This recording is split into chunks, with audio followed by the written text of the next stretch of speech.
The Tom Woods Show, episode 1478. Prepare to set fire to the index card of allowable opinion. Your daily dose of liberty education starts here. The Tom Woods Show. Folks, social media is a pit of misinformation when it comes to the subject of guns. So what you need is my free ebook, Your Facebook Friends Are Wrong About Guns. Smashes all the myths and a lot of fun to read. Pick it up at wrongaboutguns.com. Hi, everybody. Tom Woods here by myself today, talking a little bit about this 1619 project launched by the New York Times recently. 1619, of course, is the date in which slavery is introduced into what becomes the United States. And the claim being made here is that we need to look back on that, it being 2019, 400 years later, as being the foundational moment in American history, because so much of what, in fact, there was a tweet from a New York Times writer saying that we're going to be running a series of essays arguing that pretty much everything that we've thought of as making America great has its origins in slavery. So I want to say a little something about that, and some very good libertarian scholars have already started to take this on. Now, predictably enough, there are some libertarians, not that many, thank heavens, who immediately latched onto this idea and wanted to go after anybody who was skeptical. And thank goodness our friend Phil Magnus is able to hold his own, because when the career destroyers and the smearers and the regime mouthpieces in the libertarian movement went after him, he just immediately fired back, well, I've actually written scholarly work on this. And then they cowered, like Dracula before a crucifix. Right? This is they just wanted to throw some talking points at him and hurt his reputation. And he just came back with, but I actually know the scholarly literature on this. And then suddenly it became, oh, well, yeah, that's pretty good. So it's funny. It's funny when the good guys, as almost inevitably happens, have the mastery of the relevant literature, and the midwits who occupy the official precincts of the libertarian movement have to go scurrying to their little rat holes where they reside. So I'm going to share with you some thoughts that you can find elaborated on the show notes page, tomwoods.com/1478, in some links that I'll have available for you. So at the end of our little discussion today, I'm going to talk about the claim that slavery was an efficient system just theoretically, and whether that's really true, whether that's been shown to be true empirically, whether it makes sense theoretically or not. We'll get to that. First, I want to just deal with the way some of these scholars have done their work. Now, I noticed in some of the reading that I've been doing lately the frequent use of the old expression, the peculiar institution, to refer to slavery. And I just want my listeners to be aware of an error that it's very easy to fall into about that. Just so you know, if you've seen that expression, the peculiar institution, to refer to slavery, understand that they mean the word peculiar, not in the sense of unusual or strange, but rather in the perhaps more archaic sense of the word peculiar as meaning peculiar to a particular place. So in the 19th century, we would have called slavery the peculiar institution because it was peculiar to the South. It was confined to the South. It was a characteristic of the South. So in the 17th and 18th centuries, we would not have called slavery the peculiar institution, because at that time it was much more widespread throughout throughout the colonies or throughout the states. So just so you know, that's what that expression means and does not mean, and that's an error that I see a lot of people making. Anyway, I had the loser brigade come after me. This is a term I use to refer to several social media left-wing libertarians, and by left-wing, I just mean their view of the left is that they may be a bit misguided in their methods, but their hearts are in the right place, and their aims and goals and their visions of society are all good. And the people we should be attacking really are the 17 people on the right wing who are extremists or something, because they're the ones we're really in danger from, even though the left dominates every aspect of society. Yes, it's true they don't currently have the White House, but even there's this is hardly an extreme right-wing regime when you look at its overall policy thrust. The left dominates academia, the media, culture, the educational establishment, even below the universities, entertainment. It's just absolutely dominant everywhere, even corporate boards, CEOs. Nobody dares to say anything against the progressive juggernaut. If one person does, that person becomes an instant celebrity. And yet they're terrified of what? A scattered group of right-wingers with no foundational support and no money, no popular support, almost all of whom are losers in their personal lives. That's what they're worried about. It's just crazy to me that anybody could think this way. So I call these people the loser brigade because they have accomplished nothing. They do nothing. They create nothing. All they do is try to destroy the reputations of people who have accomplished things and have done things for libertarianism. So they went after me and said, the reason I'm against the 1619 Project is that I'm a racist. Well, what did you see that coming, folks? Could you have predicted that? And the interesting thing about the loser brigade is that they're not funny at all. I mean, you could have come after me on Twitter in a way that was funny, and edgy, and I would have at least appreciated it. They're so utterly unfunny. That's another thing they have in common with the left. The left has no sense of humor whatsoever. You know that nothing is funny because, we're in a society full of injustice. How can you laugh, citizen? I mean, oh my gosh. How anyone can stand to be around people like this, I don't know. And thankfully, my livelihood does not rely on being around them or getting their approval or whatever. None of it. I get to have a nice life thanks to you good listeners. All right, well, anyway, what a lot of this revolves around is a school of historical thought that is loosely termed the new history of capitalism. And it's really arisen more or less over the past decade and really, really in the years following the financial crisis, which, of course, no doubt the new historians of capitalism attribute to capitalism. And it's from these people that the Times is largely deriving its claims, and particularly its economic claims about the size of the slave economy's contribution to American prosperity. And it is fascinating that the left has now positioned itself as people who are going to claim that slave labor is efficient, slave labor is enviable, slave labor drives economies, slave labor accounts for industrial success. I mean, it is astonishing that of all people, the left would be trying to make a claim like this. I mean, you would think that the left, if they believed anything identifiably leftist anymore, or at least in this area, you would think they would agree with libertarians that no, slavery is a blight on a country. It is a bad thing, not just morally, but in every way. Whereas they're basically arguing that, yes, of course, slavery is a moral abomination, but, hey, it makes the economy run. That is shocking to me that they're so anti-capitalist that what they have to do now is claim that, number one, slavery and capitalism are indistinguishable or are inseparable, let's say. They're inextricably intertwined, and that slavery is the driving force of capitalism, and it's the driving force of economic growth. That's just amazing to me that they would want to make a claim like that. That's a shocking and frightening claim. It's not a million miles removed from their claim that war also creates prosperity and economic growth. That's another matter. If you haven't heard that one smashed, I'll link to that at tomwoods.com/1478. I'll link to an episode I did on that, war and prosperity, just writing that down so I don't forget. What's interesting about this new history of capitalism group of historians is that they can't agree on not only can they not agree on a definition of capitalism, but they think it's a bad thing even to try. And I'll quote a couple of them for you in just a minute. They can't come up with a definition of capitalism, but they don't even think it's worth trying. At the same time, they say slavery is foundational to capitalism. So slavery is foundational to something that we don't even know what it is.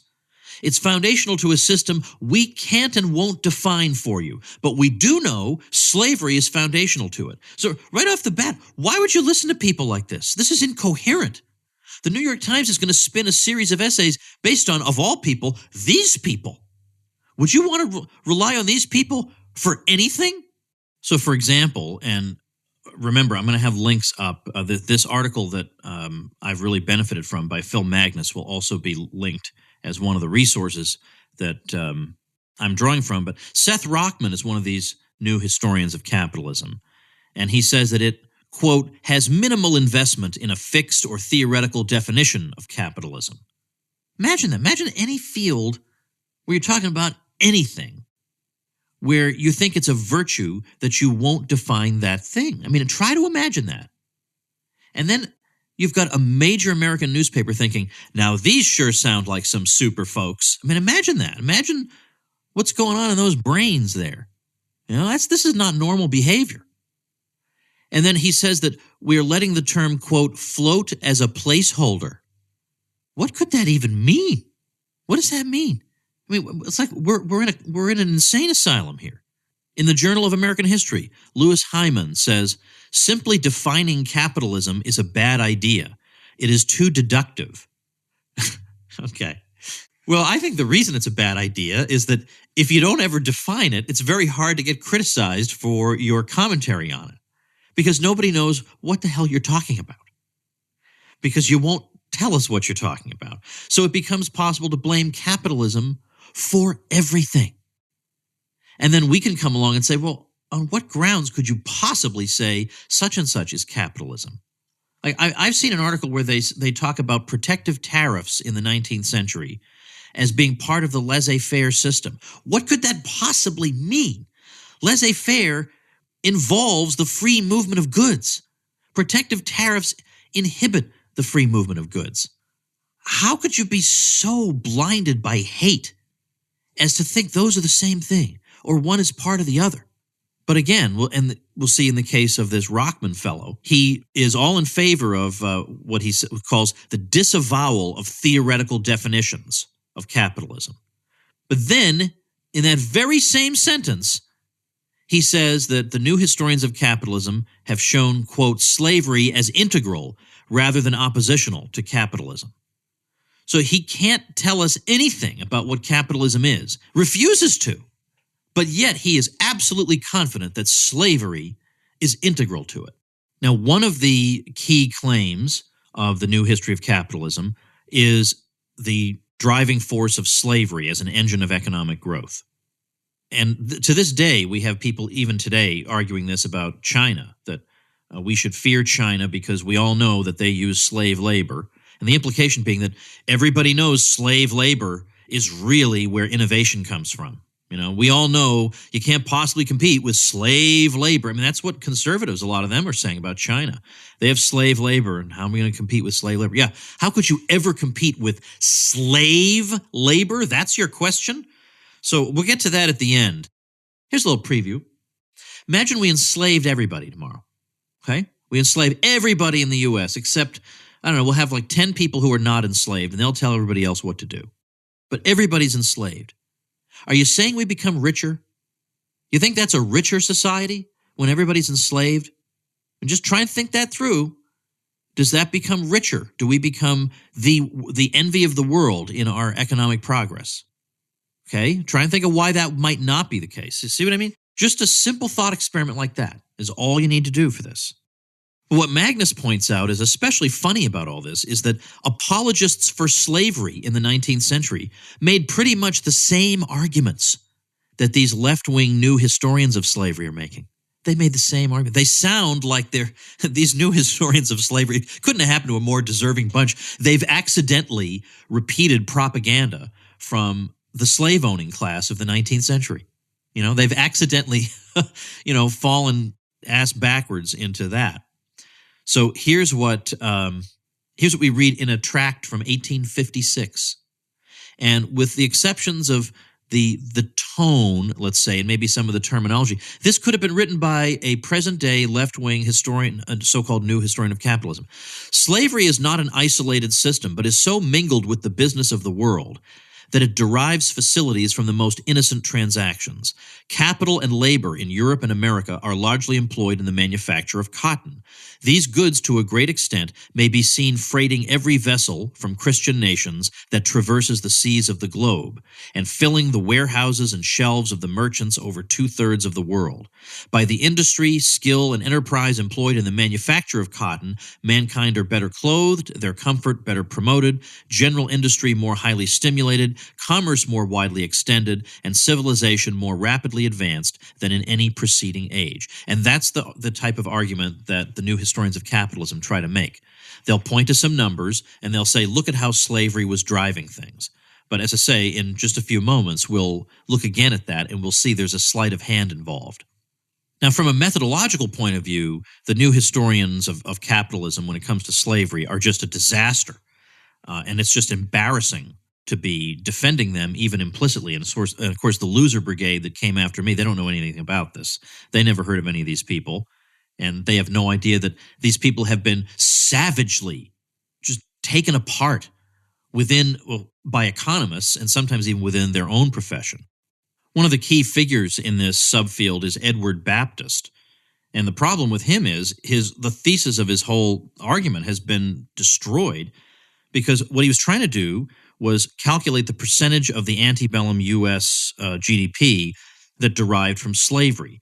But because he tried to do so without even an elementary knowledge of national income accounting, he wound up double and basically triple counting and coming up with a wildly absurd figure that then other scholars wound up building on, to the point where if you follow them to their logical conclusion, as one scholar who actually understands the matter pointed out, you'd wind up with the preposterous view that more than 100% of American production is attributable to slavery.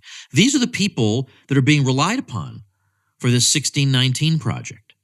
Now, that's not to say, by the way, that slavery isn't an important subject. Okay, I absolutely guarantee I have read more about slavery than anybody criticizing me. Absolute guarantee, without a doubt. I know all the different schools of thought. I've read them all.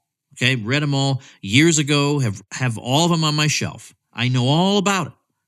And yes, of course we should know about it. That's different from saying everything you love about America is attributable to slavery. That's not how normal people speak. And it's a bizarre thing to say, and it's totally unsupportable, and it's a crazed obsession of some kind. Like it's almost like a kind of mental illness. That's what we're talking about. We're not to say that you can't talk about slavery. Who's being prevented? In the United States, that's all we talk about. I mean, the idea that suddenly we're going to have a conversation about slavery. Slavery dominates discussions in history courses around the U.S. Absolutely dominant. When I took the Old South at Columbia University, I sat in and audited it with Barbara Fields. The entire course was slavery. So apparently there was nothing else going on in the South. Nothing at all. It was all slavery, the entire course. This is absolutely typical. It's also worth noting that the greatest propagandists of slavery in the 19th century understood full well that it was the classical liberal laissez-faire people who were their enemies, that this was obvious to them. The idea that they would think that capitalism and slavery work hand in hand is absurd. George Fitzhugh was the most outspoken propagandist for slavery in the 19th century. And he said that laissez-faire was a false philosophy of the age. And he said that the ideas of that are at war with all kinds of slavery. He also pointed out that the South relied on the state and would rely on the state for its economic prosperity and development. And he says, it is time for her to avow her change of policy and opinion and to throw Adam Smith, Ricardo, and company in the fire. And yet, Fitzhugh sounds like one of these new historians of capitalism. He sounds like that. Now, of course, the new historians of capitalism are anti-slavery. Fitzhugh is pro-slavery. But other than that, here's how our friend Phil Magnus describes the similarities. He said, its representation, that is the new historian of capitalism, its representation of the slave economy largely shares and emphasizes the same features we see emphasized in Fitzhugh: an assertion of the plantation system's economic prowess and dynamism, as distinct from classical economic criticisms that saw it as an inefficient and institutionally rigid throwback, and a mutual identification of slavery as the primary driving engine of economic industrialization taking place around it and in its wake. All right, now I want to turn to Bob Murphy, who has an article that I'm going to link to, and he elaborates on this also in his book, The Politically Incorrect Guide to Capitalism. I'll link to that as well. And he's reading a Vox interview with Edward Baptist, whom I referred to as being one of these new historians of capitalism. And Bob says, all right, well, now we're really going to hear what is the case for why enslaving people is really a driving force. And there's just no beating that. If you have slaves, no beating that. That's what really makes the world go round. What are the arguments for this? I mean, doesn't exactly seem intuitive. As I say, if we were to enslave everybody today, you're telling me the economy would be boosted? Really? You think people being enslaved, not being able to make their own economic decisions or move around or having normal incentives to produce, like that would be a boon for society? And I'm sorry, I know it sounds like I'm speaking to these people like they're children, but I don't know, maybe they are. I mean, maybe their ideological preconceptions have done something to the way they think. I don't know. So anyway, the interviewer says, when you talk about the sort of myth-making that has been used to create specific narratives about slavery, one of the things you focus on most is the relationship between slavery and the American economy. What are some of the myths that get told when it comes to understanding how slavery is tied to American capitalism? And Baptist replies, one of the myths is that slavery was not fuel for the growth of the American economy, that it actually put the brakes on U.S. growth. There's a story that claims slavery was less efficient, that wage labor and industrial production wasn't significant for the massive transformation of the U.S. economy that you see between the time of independence and the time of the Civil War. All right, so Bob says, all right, great, now we're just about to get to it. He's going to give us the argument. Like, how is this possible? He's claiming that this is an empirical fact. So what's the theoretical basis behind this fact? And it turns out Baptist did not even try to make that case. It's not that he makes a weak case and Bob's unconvinced. He doesn't even try to make the case for why enslaving people actually gets you more efficiency and greater output and more economic growth. He doesn't even try to make the case. And good for him, because you can't. Okay? Good for him. Not following his argument to its logical conclusion and actually sharing with us his framework. There can't be such a framework. So Bob says, all right, he does give us some statistics and facts, and he tells us that the output of slave-using plantations increased substantially over time, and that under slavery, the U.S. economy grew relatively to other countries on the world stage. But again, notice, that does not answer the question. The question is not, if all the slaves suddenly disappeared one day, and the U.S. were the same in every other particular except all the slaves disappeared, yeah, production would be less. Duh. Okay, that's anybody can see that. I don't need to be a new historian of capitalism to see that. The question instead is this. What if you freed all those slaves? Would the economy have grown even faster? Would economic output have grown even faster if they had been freed? That's the question. And of course, that one, it's like he doesn't even know that that's the point. He's so loath to bring it up, it doesn't even get mentioned. And in Bob's Politically Incorrect Guide to Capitalism, he makes the fundamental point, which is that free people have an incentive to produce as much as they can. Does a slave? A slave has an incentive to do the bare minimum necessary to avoid the most severe punishment. So you think that's going to have a tiny effect on economic output? Not to mention being able to be in charge of your own destiny and acquire human capital and integrate yourself into the division of labor where you best fit and where your talents are most suited so that you can produce as much as possible for your fellow man. None of that's present under slavery. Ludwig von Mises says this, the price paid for the purchase of a slave is determined by the net yield expected from his employment, just as the price paid for a cow is determined by the net yield expected from its utilization. The owner of a slave does not pocket a specific revenue. For him, there is no exploitation, in quotation marks, boon, derived from the fact that the slave's work is not remunerated. The point there is that this has already been factored into the price. So there is no exploitation boon that comes from the fact that the slave is not free. That's all the present value of the net flows of the labor services of that slave have already been factored into the price of the slave. Then he goes on to say, if one treats men like cattle, one cannot squeeze out of them more than cattle-like performances. But it then becomes significant that man is physically weaker than oxen and horses, and that feeding and guarding a slave is, in proportion to the performance to be reaped, more expensive than feeding and guarding cattle. If one asks from an unfree laborer human performances, one must provide him with specifically human inducements. And Mises goes on to point out, as Bob says, that competitive free labor is always going to produce better products than slave labor. A market economy will always outperform a slave economy, and a slave economy cannot compete in a market that values quality goods. We might also wonder why the free North was able to defeat the slave South. Shouldn't the slave South have, and they say, well, the South didn't have industry. Okay, well, but isn't that the point?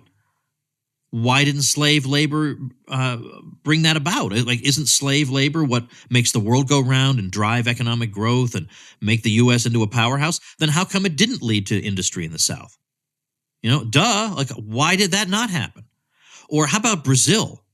There's no country in the Western Hemisphere that consumed so many millions of slaves as Brazil. Brazil was the last country to abolish slavery in this hemisphere, all the way in 1888. Was it the economic powerhouse? No, of course not. It was still economically underdeveloped.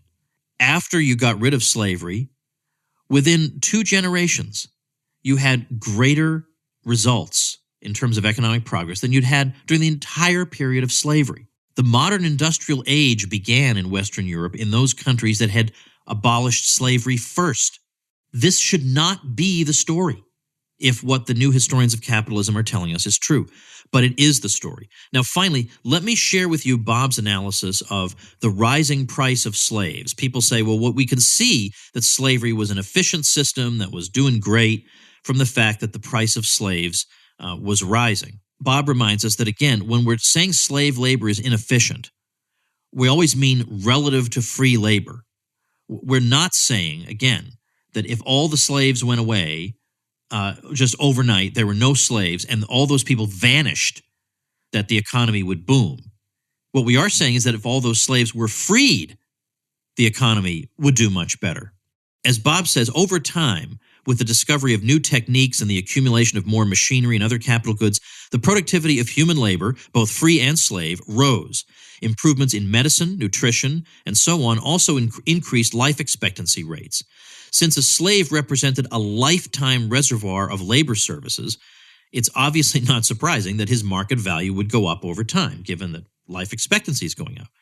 In fact, from 1820 to 1856, the market price of a, quote, prime, unquote, male slave in New Orleans rose from about $850 to over $1,200.